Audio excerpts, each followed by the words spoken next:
wabarakatuh.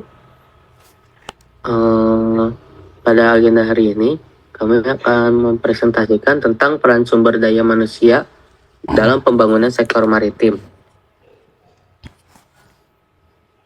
Ini anggota kelompoknya. Yang pertama adalah saya sendiri, Raffi Caesaryo Ruspanda, dengan NPM 22.1237.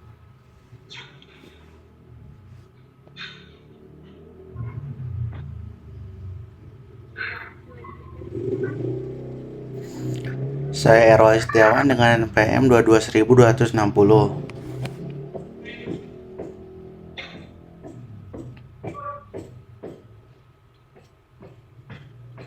Saya Davina Walia dengan NPM 22152.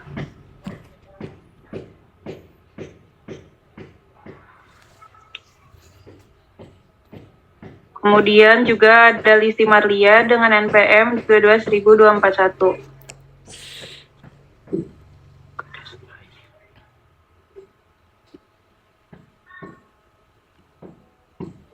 Baik, yang pertama adalah pengertian. Yang pertama adalah pengertian sosiologi maritim. Sosiologi maritim merupakan ilmu sosiologi yang berfokus terhadap pola kehidupan masyarakat pesisir. Dalam hal ini, fokus yang dipelajari ialah terkait kebiasaan budaya serta tingkah laku dari masyarakat tersebut. Yang kedua adalah masyarakat pesisir. Masyarakat pesisir sendiri ialah mereka yang hidup dan tinggal di wilayah pesisir pantai, di mana biasanya masyarakat pesisir ini mendirikan pemukiman di sepanjang bibir pantai. Baik, selanjutnya ini membahas mengenai ciri khas. Ciri khas masyarakat pesisir dapat dilihat dari berbagai aspek, yaitu yang pertama ada adaptasi terhadap lingkungan laut, yang kedua ada budaya yang erat dengan laut, yang ketiga sifat yang terbuka dan ramah, yang keempat keuletan dan kegigihan, yang kelima keberagaman etnis dan agama. Namun, ciri-ciri khas yang disebutkan di atas umumnya dapat ditemukan pada masyarakat pesisir di Indonesia. Nah, yang pertama ada masyarakat pesisir di Jawa terkenal dengan keahliannya dalam melaut dan berburu. Yang kedua, masyarakat pesisir di Nusa Tenggara terkenal dengan budaya maritimnya yang kuat dan tradisi sedekah lautnya. Dan yang terakhir ada masyarakat pesisir di Papua terkenal dengan keahliannya dalam menyelam dan mencari mutiara. Lalu kemaritiman di Indonesia yaitu dari warisan nenek moyangnya. Budaya kemaritiman yang ada di Indonesia merupakan warisan yang diturunkan secara turun-temurun sejak zaman nenek moyang. Budaya kemaritiman sangat kental di Indonesia, juga dipengaruhi oleh jumlah pulau yang mencapai 17.508 sebagai negara maritim. Kearifan lokal serta kebiasaan masyarakat di tiap daerah pesisir sangat mencerminkan kekayaan budaya nasional. Budaya masyarakat maritim memiliki karakteristik tersendiri seperti pola pemukiman yang memiliki bentuk memanjang atau linear di sepanjang pesisir pantai. Pola pemukiman seperti ini dapat memudahkan masyarakat untuk memanfaatkan laut sebagai sumber mata pencaharian, sehingga tradisi masyarakat maritim memiliki berbagai keunikan, seperti penangkapan ikan yang unik memakai panah, tombak, perangkap, dan masih banyak lainnya. Lalu masyarakat maritim sering mengadakan upacara adat untuk menghormati laut dan para dewa laut seperti tolak bala, pemeliharaan perahu, dan panen laut. Untuk hiburan tersendiri, masyarakat maritim mempunyai tradisi seni dan musik tersendiri di mana dalam pembuatan masyarakat maritim sering terinspirasi oleh laut dan menampilkan motif laut seperti ikan, perahu, dan ombak. Lalu makanan masyarakat maritim juga kaya akan hasil laut seperti cumi, udang, kepiting, dan lain-lain. Lalu arsitektur rumah dari masyarakat maritim juga memiliki bangunan di wilayah pesisir cenderung dirancang untuk beradaptasi dengan kondisi laut seperti penggunaan bahan tahan air dan desain yang memungkinkan angin dan cahaya untuk masuk.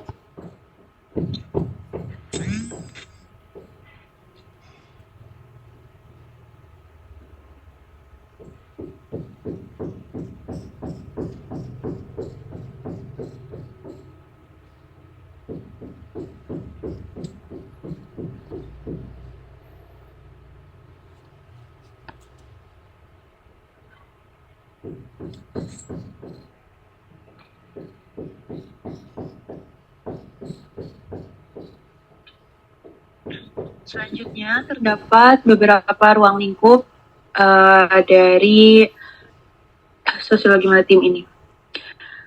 Yang pertama adalah pengembangan infrastruktur maritim, kemudian ada juga pemanfaatan sumber daya maritim berkelanjutan, serta yang ketiga pelestarian alam yang berkelanjutan. Ketiga ruang lingkup ini memiliki peran yang sangat berkesinambungan antar satu sama lain untuk mewujudkan pembangunan sistem maritim di masa yang akan datang. Maka dari itu, ketiga poin tersebut haruslah bahu-membahu agar dapat mewujudkan terciptanya sistem maritim yang kuat dan lebih maju di masa yang akan datang.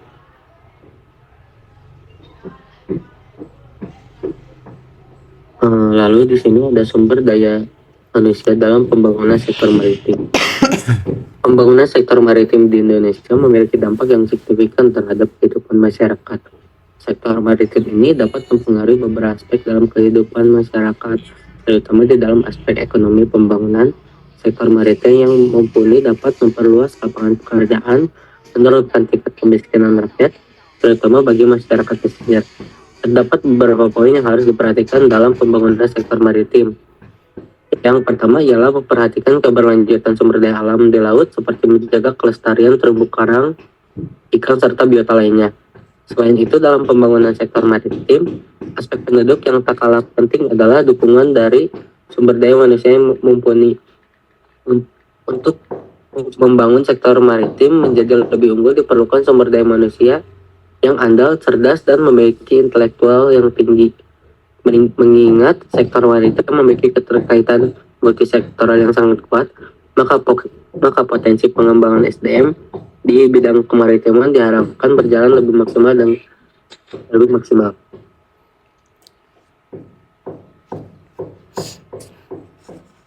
Nah, di sini disebutkan mata pencahariannya. Yang pertama ada nelayan. Mayoritas masyarakat yang tinggal di sekitar pantai sudah pasti bekerja sebagai nelayan.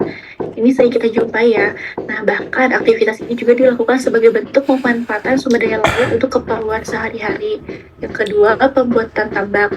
Tambak merupakan pematang untuk menahan air, tanggul, ataupun bendungan. Umumnya, masyarakat pesisir pantai memanfaatkan tambak untuk menahan air laut yang asin dan diolah menjadi garam.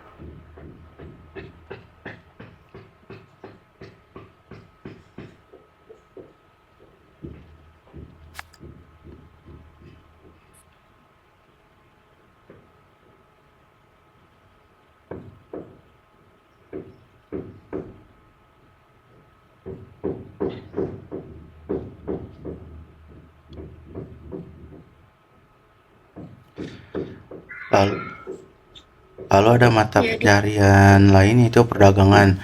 Meski bukan mata pencarian utama, namun beberapa masyarakat di daerah pantai juga ada yang berdagang. Memang tak dapat dipungkiri jika perdagangan menjadi aktivitas penduduk di sekitar pantai dengan tujuan untuk menunjang kegiatan ekonomi.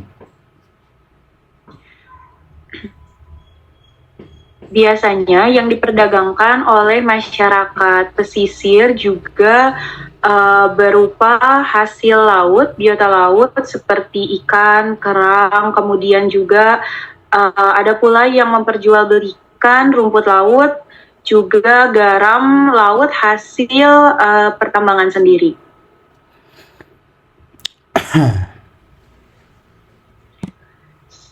Kemudian terdapat pula pariwisata masyarakat pesisir. Pada daerah pesisir, terdapat juga beberapa tempat sebagai tempat hiburan atau pariwisata yang dapat membuat orang-orang dari luar kota tertarik dan berkunjung ke daerah pesisir. Salah satu wisata yang terkenal yaitu wisata bahari. Wisata bahari ini merupakan suatu kegiatan wisata pesisir dan laut yang dikembangkan dengan pendekatan konservasi laut. Hiburan yang ada di wisata bahari ini bermacam-macam, biasanya berupa petualangan, penyelaman ke dasar laut, snorkeling, dan lain sebagainya. Di mana hal ini membuat orang luar dari masyarakat pesisir itu merasa tertarik untuk berkunjung ke wisata bahari. Nah, dari wisata bahari ini juga apabila dikembangkan dengan baik, secara tidak langsung lambat laut akan dapat membantu perekonomian dari masyarakat pesisir itu sendiri.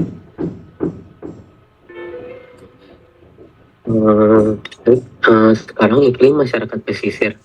Curah hujan badai, gelombang badai membanjiri daerah dataran rendah, merusak properti, mengganggu sistem transportasi, menghancurkan habitat, dan mengancam kesehatan dan mengancam keselamatan manusia. Perubahan iklim kemungkinan besar akan menyebabkan curah hujan yang lebih tinggi di beberapa wilayah pesisir, yang juga akan meningkatkan limpasan air dan banjir. Penurunan curah hujan juga dapat meningkatkan salinitas perairan pesisir.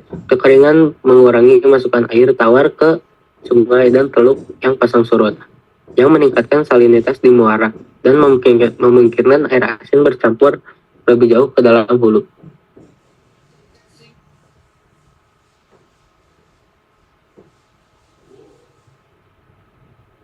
Di sini membahas mengenai konflik masyarakat pesisir versus kota.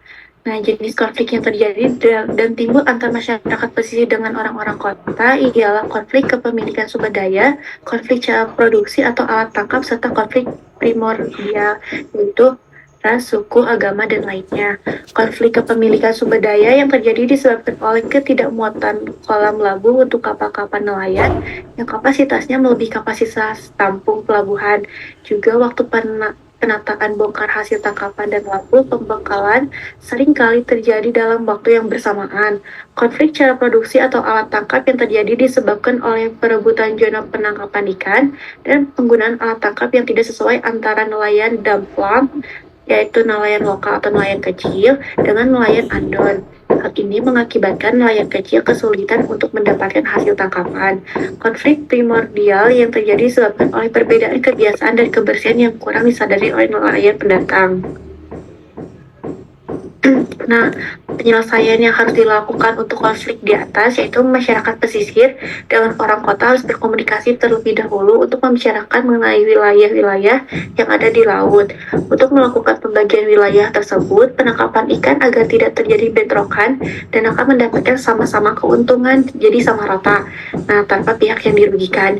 Jika untuk alat tangkap antara masyarakat pesisir dengan orang kota itu tidak harus diperdebatkan, itu bisa saja menjadikan alat tangkapnya sebagai kekhasan antara penduduk pesisir dan kota.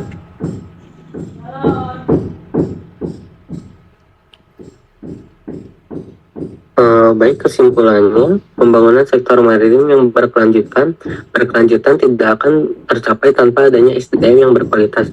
Oleh karena itu, semua pihak terkait perlu bekerja sama untuk meningkatkan kualitas SDM maritim di Indonesia. SDM menjadi kunci utama dalam mewujudkan Indonesia sebagai negara maritim yang maju dan sejahtera. Kemampuan dan keahlian SDM maritim yang unggul sangatlah penting untuk mengelola potensi maritim yang berlimpah. Lalu kurangnya SDM di sektor maritim ini menjadi salah satu hambatan utama dalam pembangunan sektor maritim. Oleh karena itu, pemerintah perlu membuat kebijakan dan strategi yang jelas untuk pengembangan SDM maritim. Serta industri maritim perlu terlibat aktif dalam pengembangan program pendidikan dan pelatihan SDM maritim, dan lembaga pendidikan perlu meningkatkan kualitas kurikulum dan fasilitas untuk melindungi pengembangan SDM maritim, karena masyarakat maritim perlu meningkatkan kesadaran tentang pentingnya sektor maritim dan peran SDM dalam pembangunannya. Baik, ada pertanyaan dari audiens?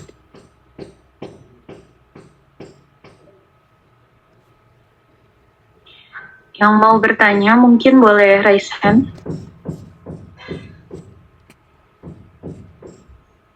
Ya, boleh, Dava.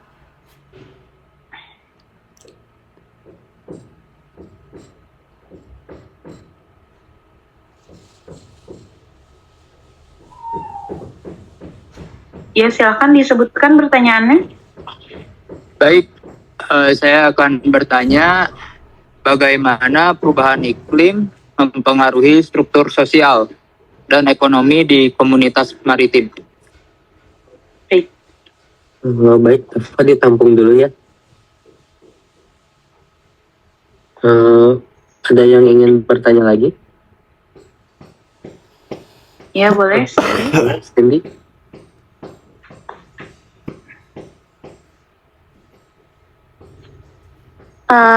Saya mau nanya, faktor apa saja yang membuat budaya kemaritiman kental di Indonesia? Tolong jelaskan, makasih. Ya, sama-sama. Baik, kita ngomong dulu ya. Ada lagi?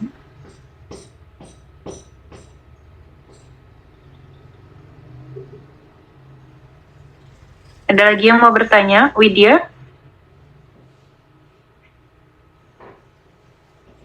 Baik, kalau belum ada, coba dijawab satu persatu. Mungkin saya mau menjawab pertanyaan dari Cindy ya. Tadi pertanyaannya itu terkait faktor apa saja yang menjadi penyebab kentalnya kebudayaan maritim di Indonesia. Yang pertama itu faktornya ada warisan. Jadi budaya kemaritiman ini sudah ada di Indonesia sejak saat nenek moyang bangsa Indonesia datang ke Nusantara. Nah, hal ini dapat dilihat dari penemuan-penemuan yang menunjukkan bahwasanya nenek moyang bangsa Indonesia itu dahulu mendatangi tanah Nusantara dengan cara melaut gitu.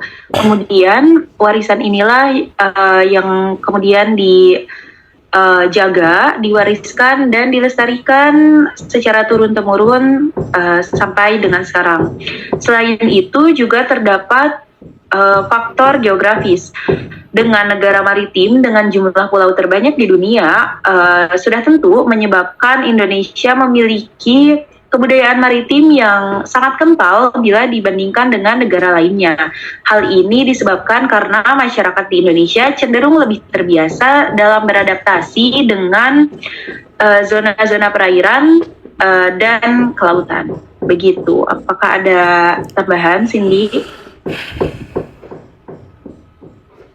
Sudah cukup, Davina. Jawabannya berapa sekali?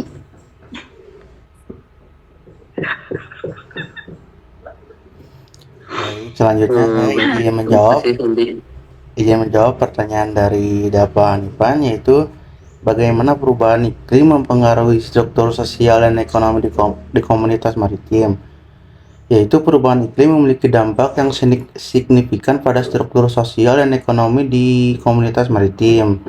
Contohnya yaitu laut, komunitas maritim yang bergantung pada sumber daya laut yang dipengaruhi oleh musim ikan, arus laut, dan kondisi cuaca.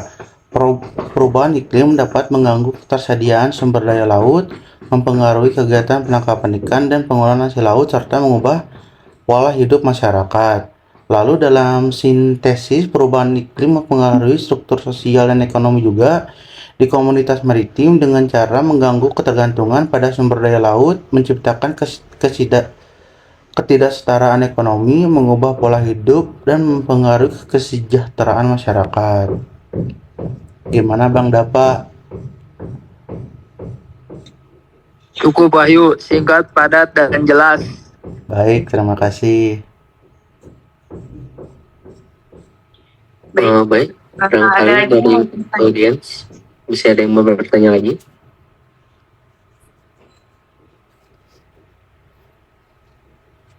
Baik, Izin bertanya, Widya boleh bertanya. mengapa sumber daya manusia menjadi aspek penting dalam pembangunan maritim? Wah, pertanyaan yang bagus, Widya. Baik, kalau begitu langsung di...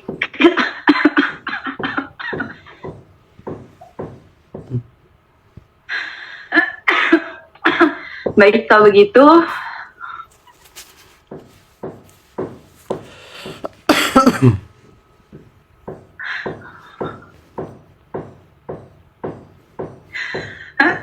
langsung dijawab saja. Baik.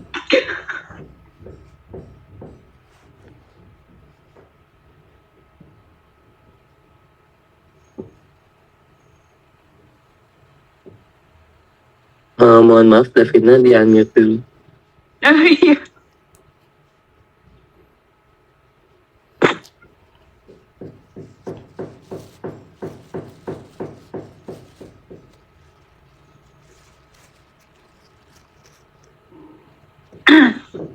Baik.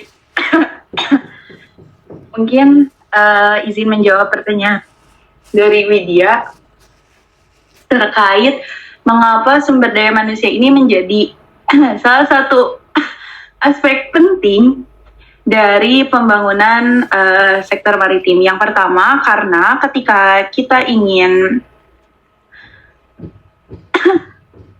membangun sesuatu, sudah tentu pembangunan tersebut harus dibarengi dengan kesiapan dari sumber daya manusia yang mumpuni. Nah, sumber daya manusia seperti apa sih yang dikatakan mumpuni untuk dapat membangun sektor maritim menjadi lebih maju ke depannya? Yang pertama yaitu sumber daya manusia yang memiliki tingkat intelektualitas yang tinggi, kemudian yang memiliki daya saing yang kuat, sehingga di kemudian hari sektor maritim yang dimiliki oleh Indonesia ini dapat bersaing dengan sektor maritim negara-negara lainnya. Begitu, karena di sini sudah jelas sekali ya, manusia atau sumber daya manusia ini menjadi penunjang utama atau jembatan utama penghubung bagi pembangunan sektor maritim itu sendiri. Bagaimana Widya, apakah ada yang ingin ditanyakan kembali? Udah jelas banget Davina, makasih ya. Sama-sama. Baik, kalau ada yang bertanya lagi dari audiens.